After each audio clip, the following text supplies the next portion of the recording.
Émotion très vive après la mort d'un pêcheur attaqué par un requin à Sainte-Rose. Il laisse une petite fille de 4 ans. Les derniers éléments dans ce journal.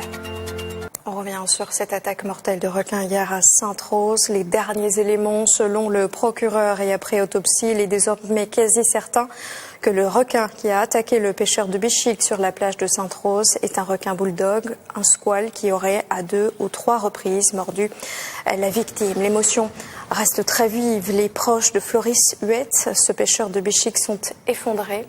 Originaire de Vincent-d'Eau, il ne vivait que par et pour la mer, assure sa famille et ses amis. Aujourd'hui, il laisse une petite fille de 4 ans. Fabrice Adrien. Floris Huette, victime de cette attaque de requin mortel à Sainte-Rose, n'avait que 44 ans. La mer était sa passion.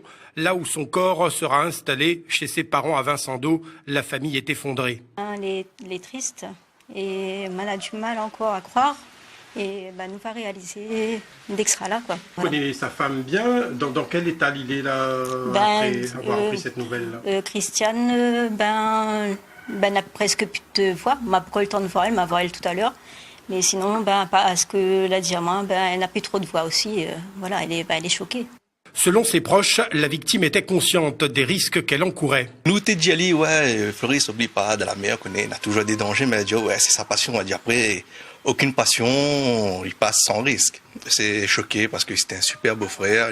Sa passion, c'était la pêche. Il aime ça, et voilà.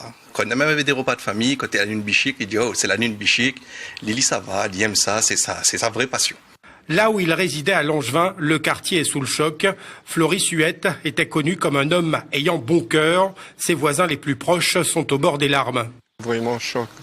Il est dur à encaisser. Parce que nous voyons nous tous les jours.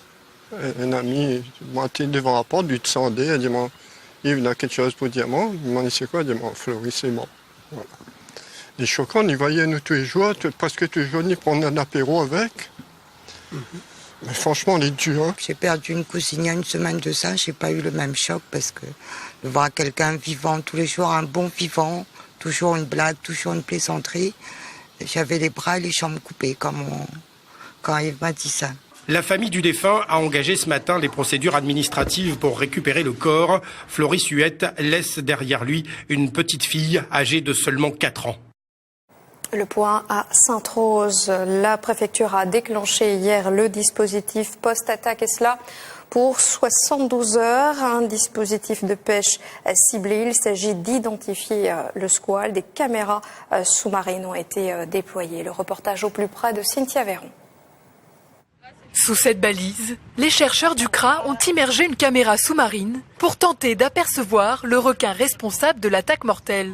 Mais avec les mauvaises conditions météorologiques, la caméra se détache de son support et coule au fond de l'eau.